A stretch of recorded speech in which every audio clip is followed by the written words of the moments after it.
Good morning. Thank you everyone for coming and welcome to the Programmatic in a Post-Cookie World panel. I'm Ari Lewine. I'm TripleLift's co-founder and Chief Strategy Officer.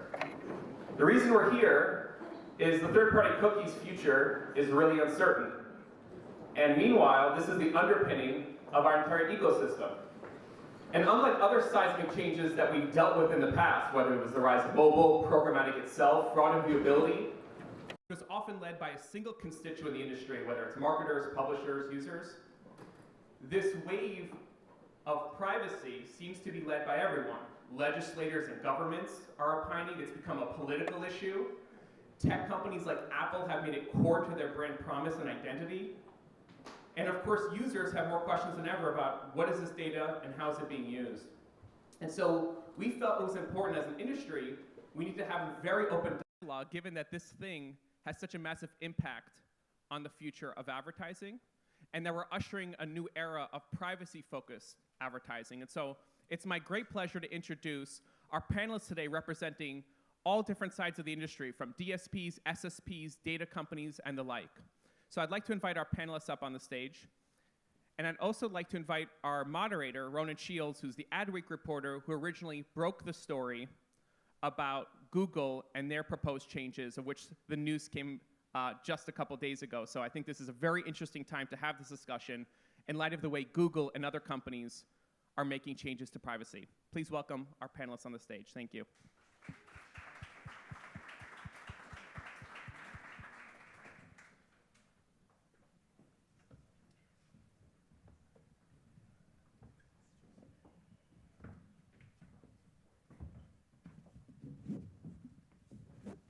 Thank you, Ari. It's very kind of you. And thank you, everybody, for coming along. As Ari said, it's pretty interesting times. I'm sure you all saw the announcement yesterday from Google. Probably not as it's probably not as severe as a lot of people would have initially feared over the last 2 months.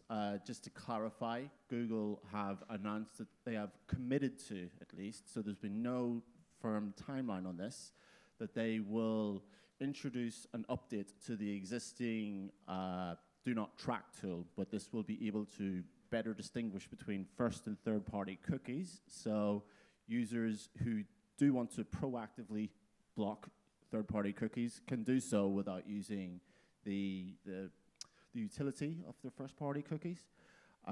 So that might encourage a little bit of more cookie deletion.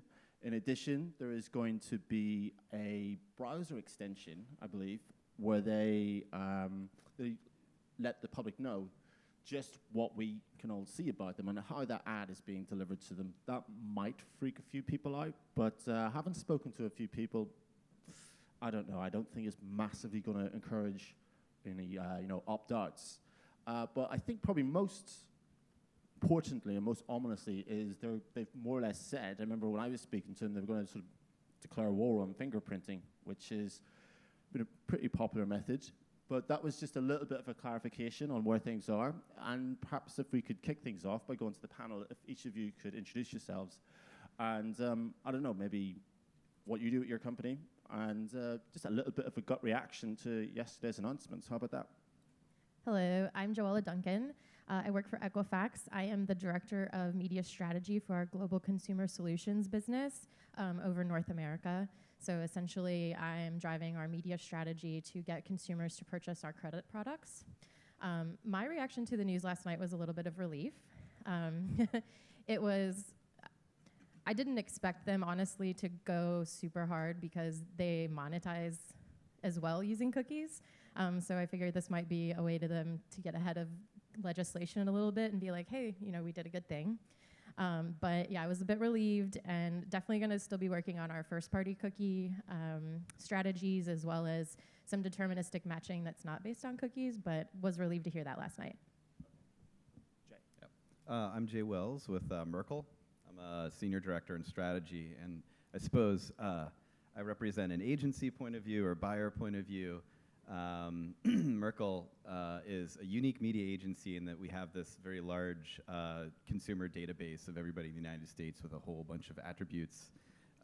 And we use that to deploy in media. And so I might be talking a little more about that angle.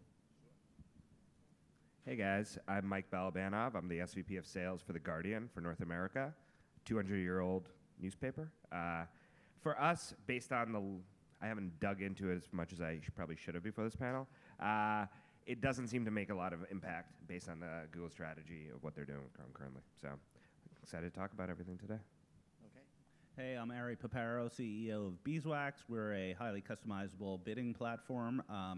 So my first reaction to the news is that it was really kind of what you might think of as privacy theater, not much impact. Google's been pushing this angle of consumers want to know why they're seeing ads. Consumers do not care why they're seeing ads. And they've been pushing that for 10 years. I do think the fingerprinting news is good news because no reputable company does fingerprinting at scale. Good morning. Travis Klinger, VP of Strategic Partnerships with LiveRamp. So I oversee all of our strategic initiatives, including the Advertising ID Consortium and our addressability projects outside of third-party cookies.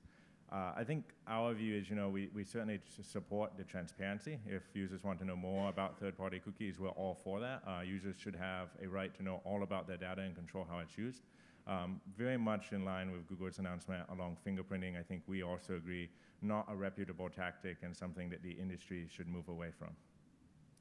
Okay. Well, obviously, kind of what's framed this whole discussion piece, what Google is doing is Apple and its rollout of intelligent tracking prevention in Safari. It's kind of going back about 2017 that they first unveiled that.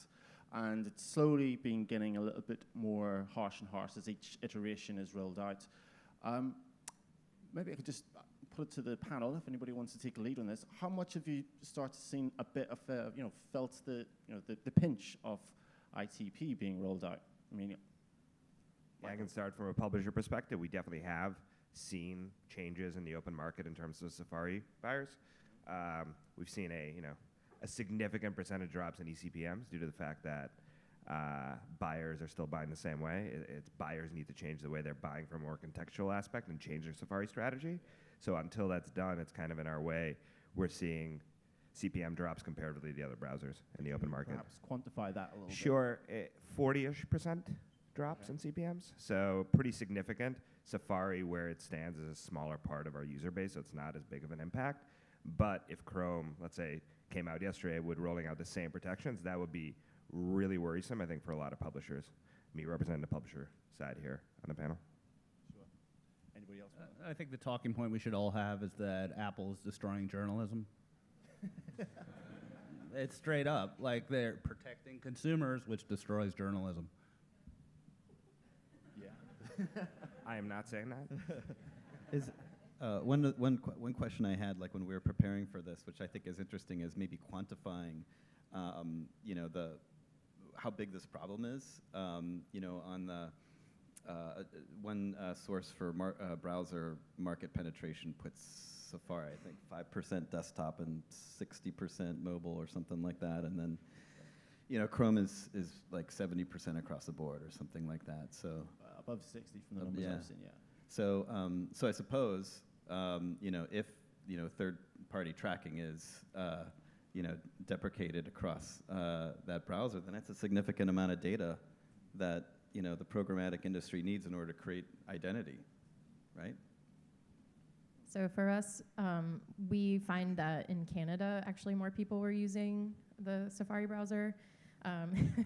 So we did have a slight impact as far as getting some remarketing reach to those people. Yeah. So we just started diversifying some of our strategies as far as like browser targeting, so that we were trying to heavy up where we could against people using Chrome, or basically people using not Safari, so that then we can make sure we're going to see them again for retargeting, so that we can get them more efficiently and get reach into the true pool of people who have been to our site before.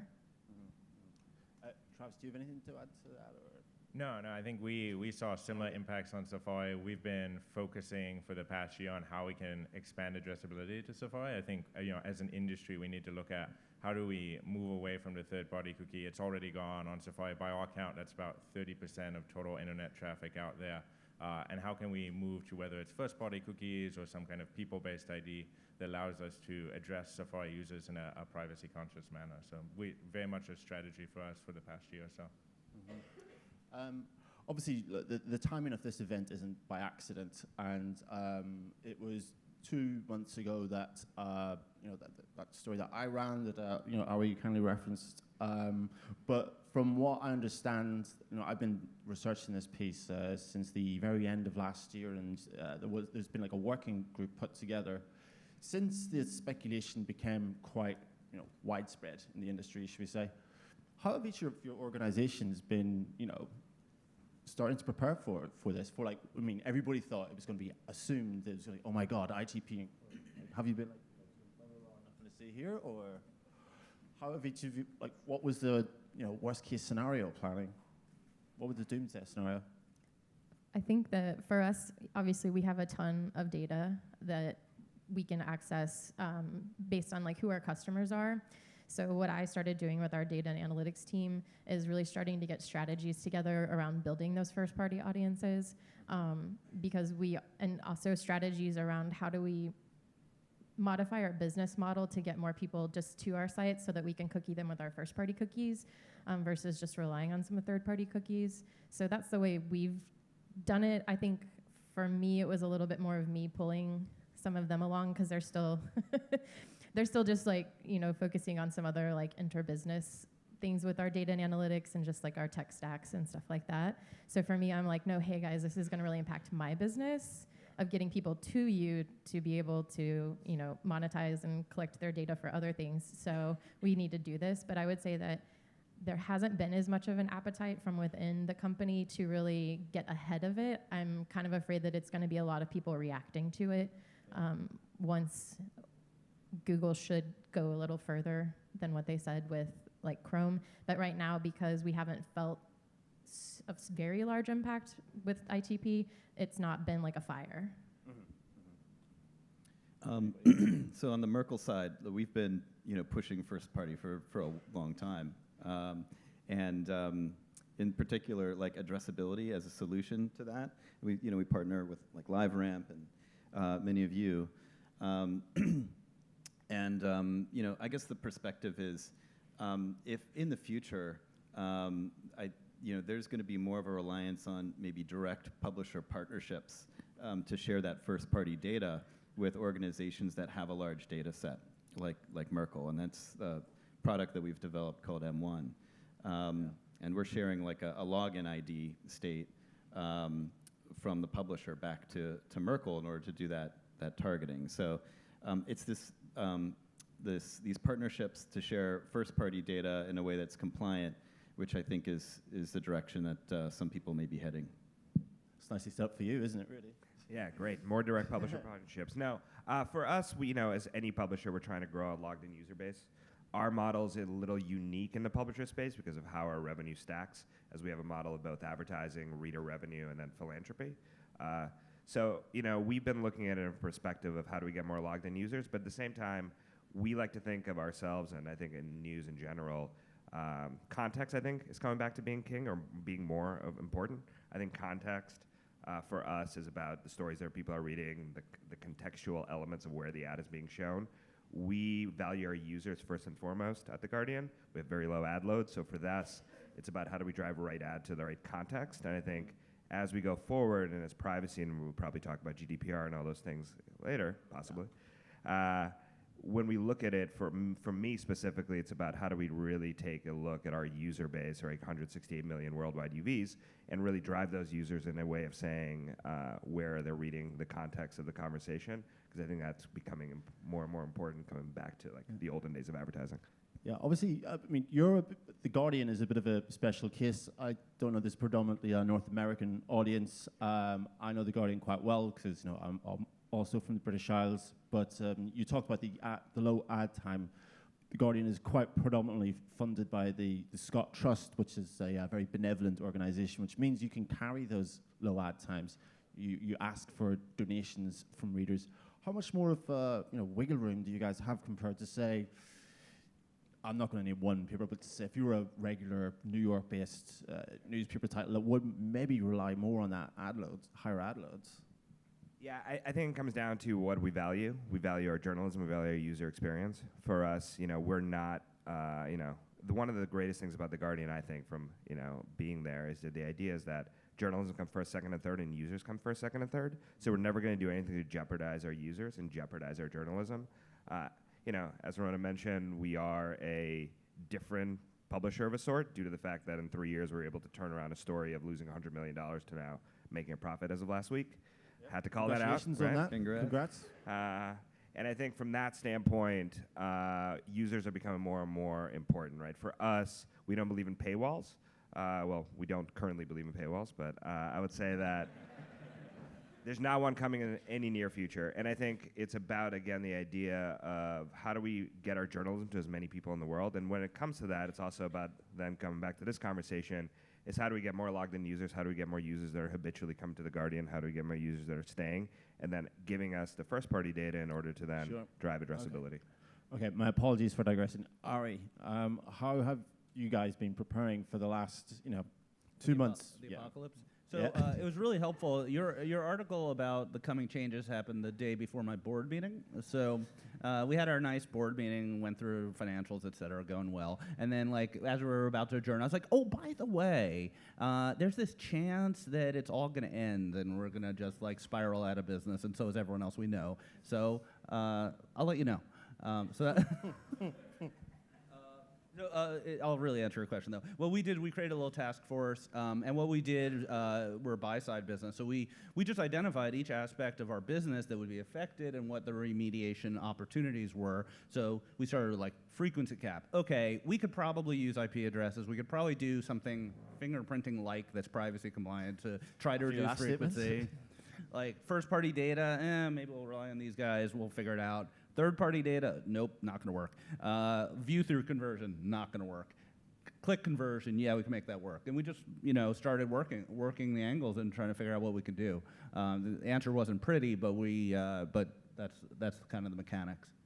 Okay. Travis, do you want to chime in? No, so I think on the LiveRamp side, so our role in the ecosystem is to connect marketers' first and third-party data directly to publishers through the ad tech ecosystem, and then enable marketers to measure that. So about 2 years ago, we said, when we look at the ecosystem and we look at all these third-party cookies, there's a lot of inefficiency and there's a lot of risk. We were, hearing word of Safari ITP. We recognized that the third-party cookie is going away. So we started a project to really upgrade the ecosystem. It started with the consortium effort we launched, where we perpetually licensed our people-based ID for free to the supply side. And we said, hey, instead of providing a cookie on your inventory, provide a people-based ID on your inventory so that we don't have cookie syncing challenges.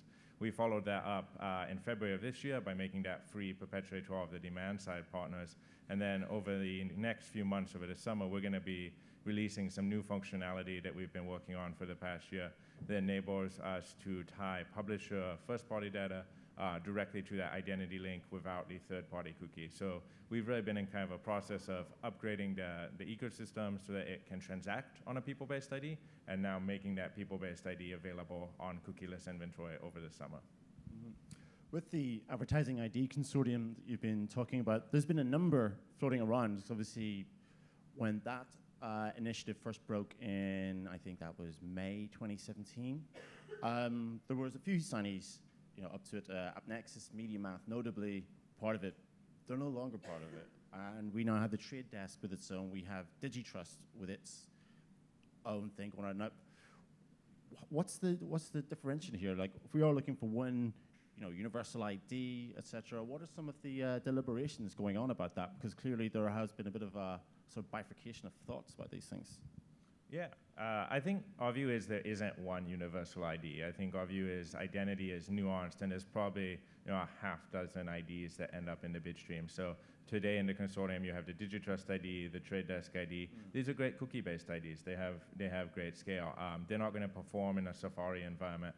You have LiveRamp's Identity Link, which is a people-based ID. We're in talks with other identity providers. We want to get their people-based IDs in there as well. I think our view is maybe you end up having, again, close to half a dozen IDs, and then platforms and marketers can choose which IDs they want to bid on based on their own relationships.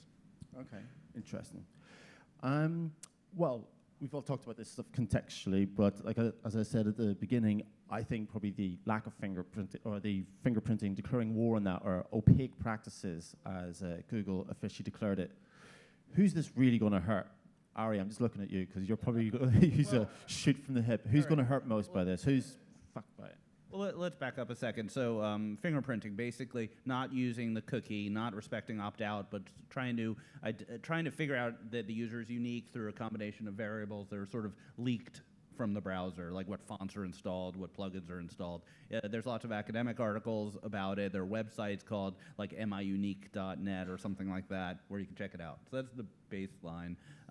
So the real problem with fingerprinting is that the consumers have no control. You can't opt out because it's a statistical ID and you're not sure who the user is. You can't persist the opt-out. Ironically, ITP makes opt-out impossible in Safari as well. But that'll get your brain going.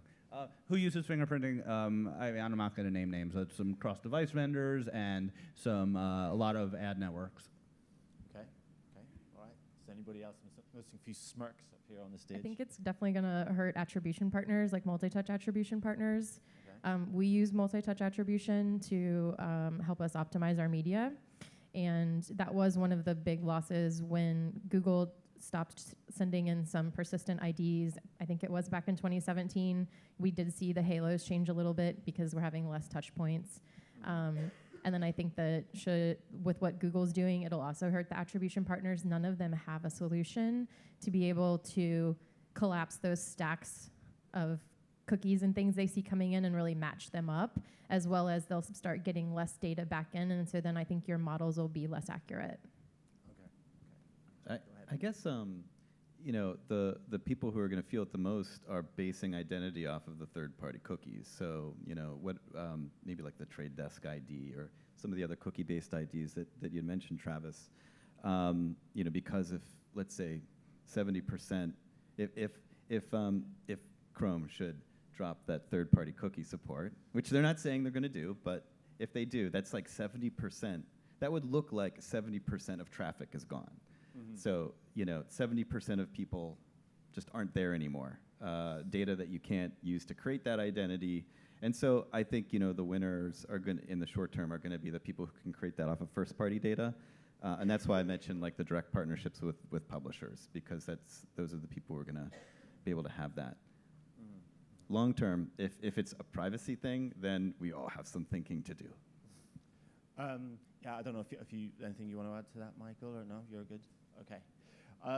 Obviously, there is a wider context to this, and that is the political or the regulatory element to it. We've had GDPR has been in enforcement for almost a year at this stage in the EU, and that has affected anybody with business there. Mike, I'm not picking on you, but obviously I know you're the North American support with things, but for The Guardian being predominantly an EU-based business for now. For now. Yeah. Brexit joke. Yeah. I mean, how are you looking at things? We've got CCPA coming in 2020. A very widely expected, I guess hopefully a federal law that will prevent a patchwork of 50 different T's and C's. How have you guys been preparing for this, and how have your co-workers over in the EU, the GDPR zone,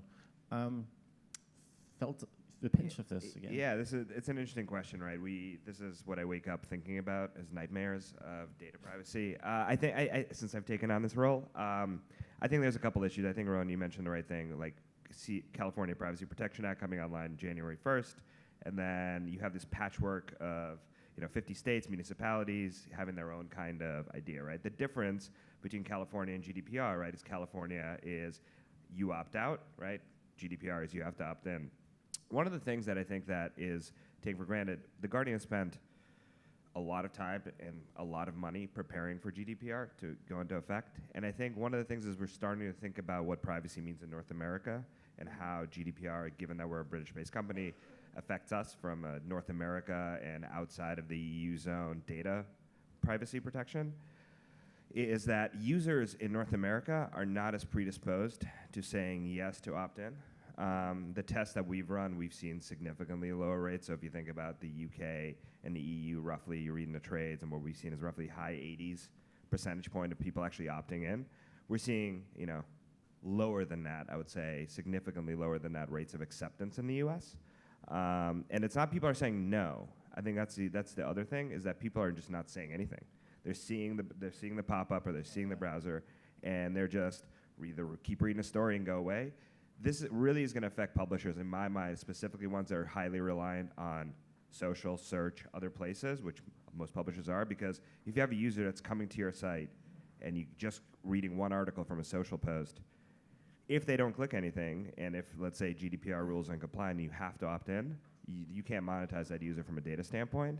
And it does not look good for a lot of people. I think there needs to be awareness in the marketplace in the US for people to understand why they opt in, because I think that from what we're seeing right now, I think it's going to be a bigger problem as we go down the line, as California comes in and as other rules and whatever the federal law, which hopefully at some point get passed.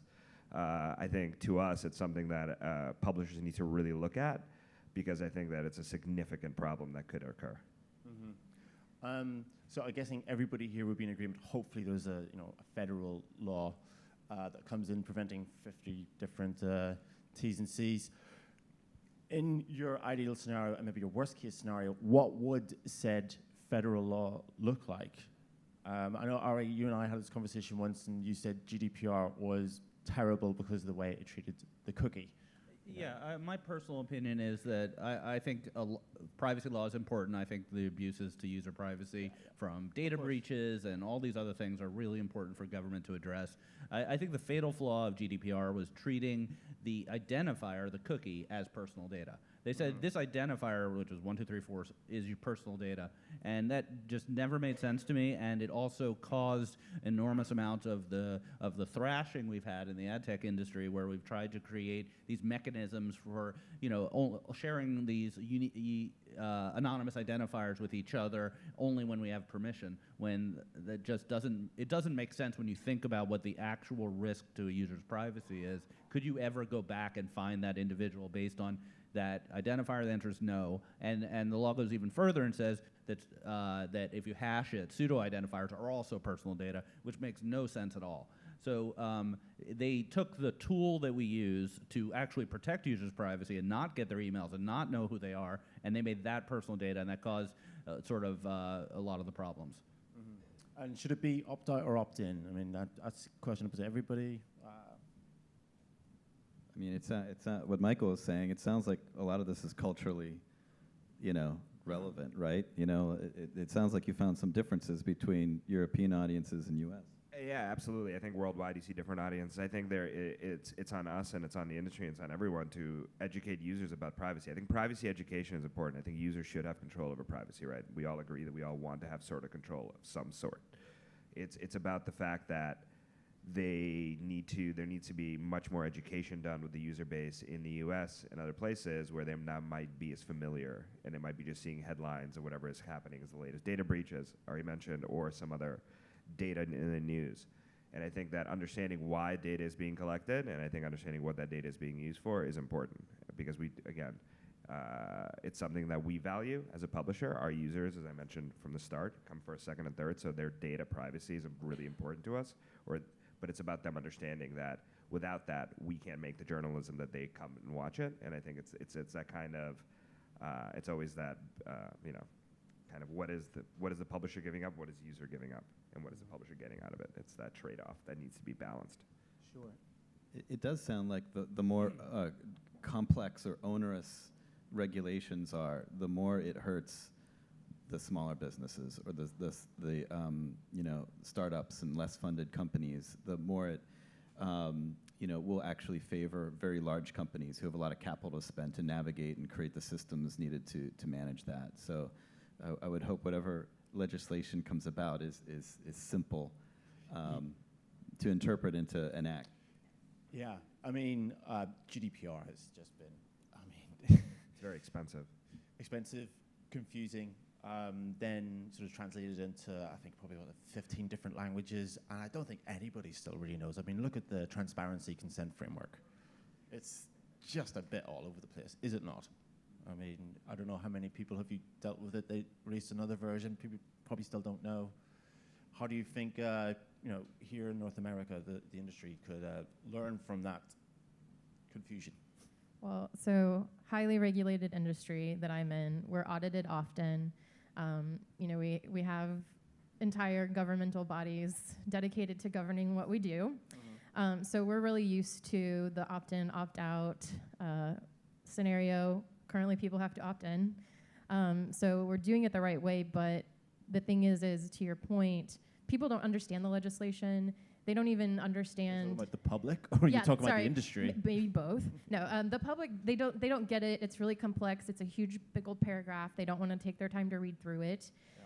I think that if we pass a law that says that people have to opt into it, I feel like there has to be some sort of thing that goes with that. There has to be education of the consumer.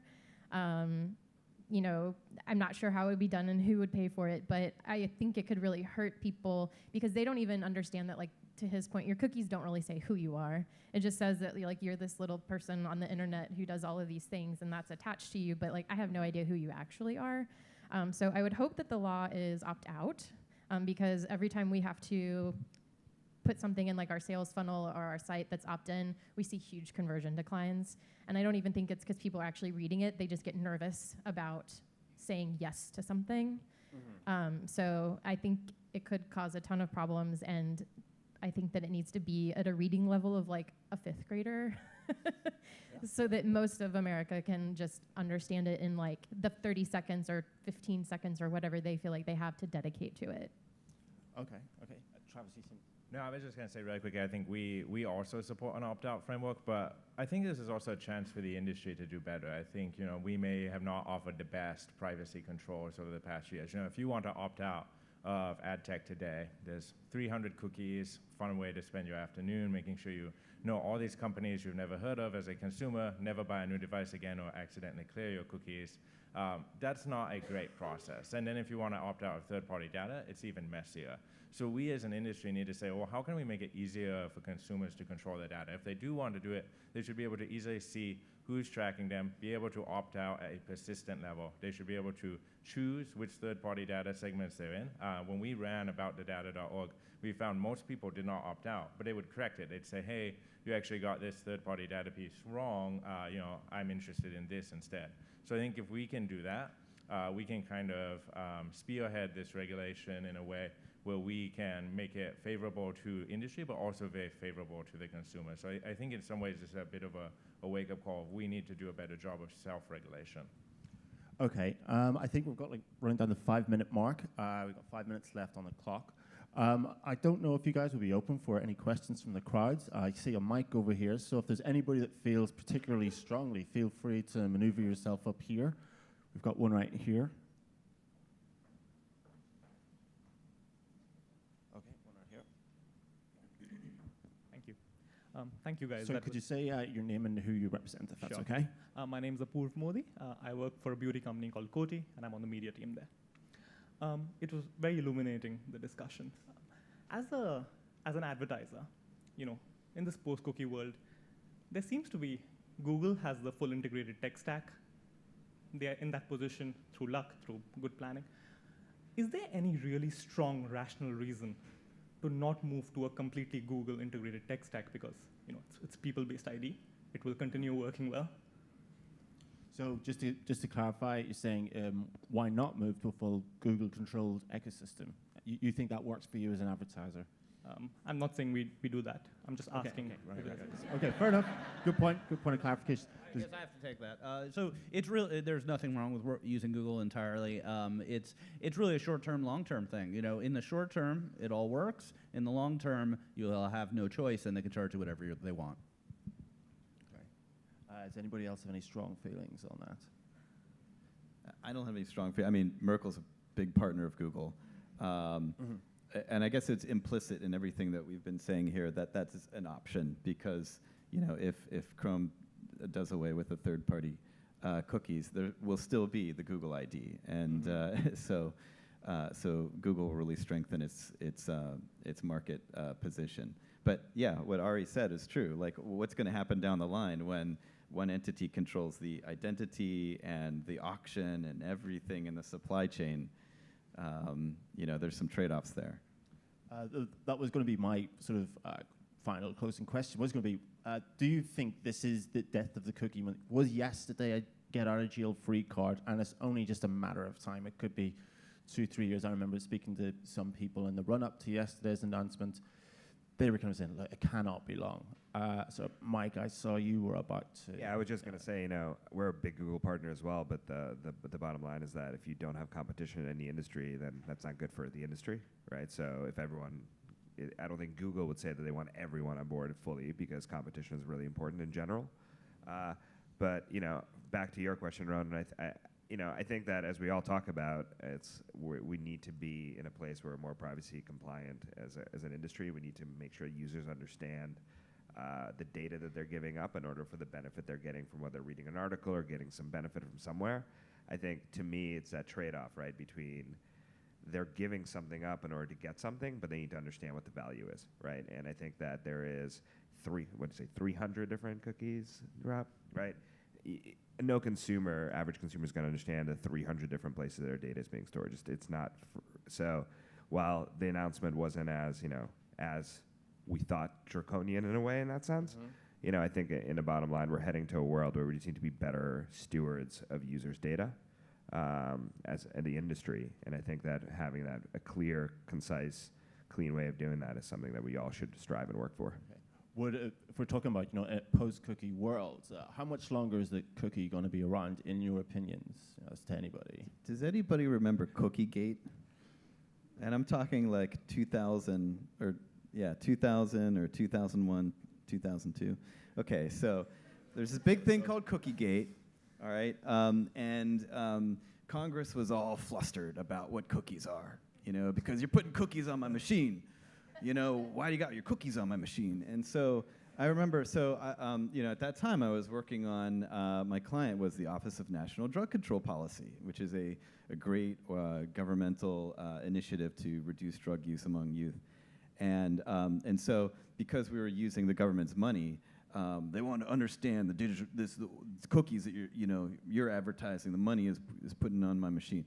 So I remember having to prepare a little statement for my boss to take down to a congressional panel, and he had to sit in front of these people, right, like Zuckerberg did recently, and explain what a cookie is, right? So I had to write up what a cookie is. And I guess the reason why I'm illustrating that was like 2001 or 2002.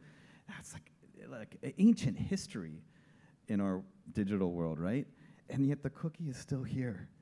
And I think all along the way, we've all said, like, oh, this is kind of outdated technology, and there really should be a better way, and this was only intended to kind of set browser preferences anyways. So, I think the cookie will go away.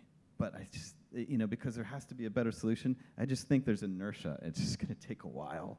Yeah, I'm going to throw in here that I think the cookie going away is almost like the wrong question, because it may or may not. But the reality is that it's already been demoted from strategic to tactical.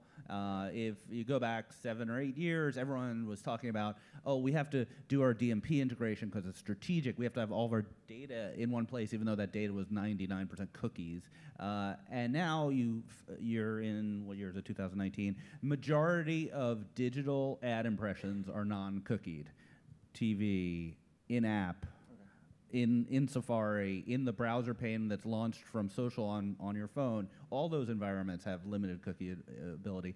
I don't know the exact figures, but the prevalence of cookies is now a tool for a niche portion of ad tech. Interesting.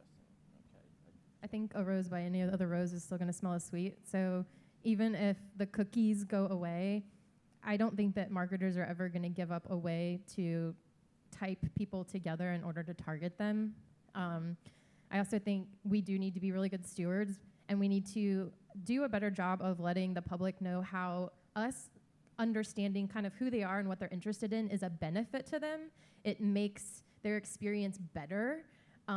It allows for personalization. It allows for you. I was telling an anecdote earlier, like back in the early 2000s, I used to get an ad on Facebook or well, whenever they started, mid-2000s, like, become an addiction counselor, because they had no idea who I was. And it was just someone was buying some ad space. So I think we need to do a job of educating people about how letting us understand some of who you are allows you to have a better experience and allows us to assist you by giving you what you need instead of you having to seek it out more. All right, look, we got a question right here, yeah? And whilst we haven't run ridiculously over time, I don't know if anybody else feels very strongly, but I'm sure our panelists will be around afterwards. Please, I'll go keep it right quick. ahead. My name is Victoria. I am program director for a programmatic advertising conference. And so my question is, if the impetus to opt in is really to be educated and to understand consumer privacy, who is responsible for educating people? Is it through an open letter? Is it through Google? Is it through you guys? How is that going to happen? Go ahead. Follow me on Twitter. You know, I think it's every part of the supply chain of the industry as possible. In the end, like, we have the touch point with the user as a publisher, and we try to do the best in terms of putting the right language in place to make sure users understand what they're doing and why they're doing it.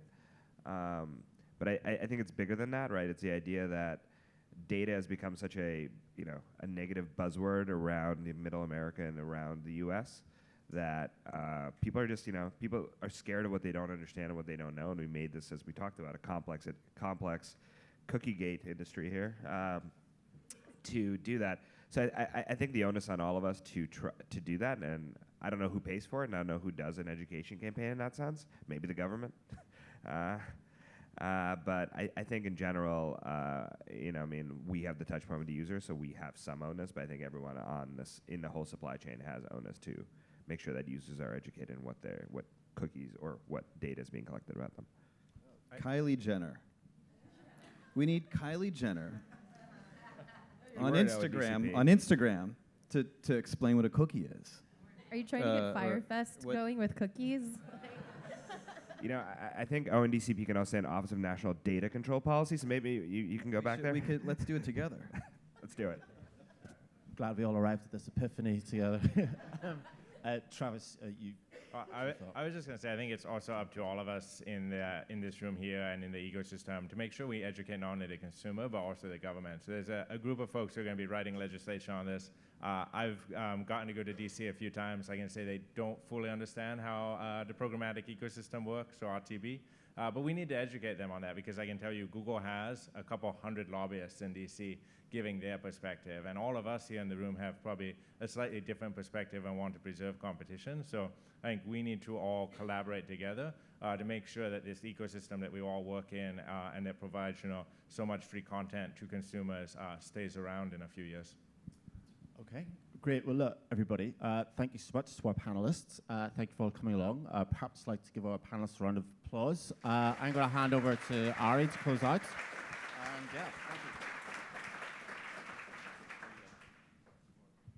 Thank you, everyone, for coming. I really appreciate it, and I look forward to continuing the discussion about what a post-programmatic, post-cookie world looks like for our ecosystem. Thank you so much for coming this morning.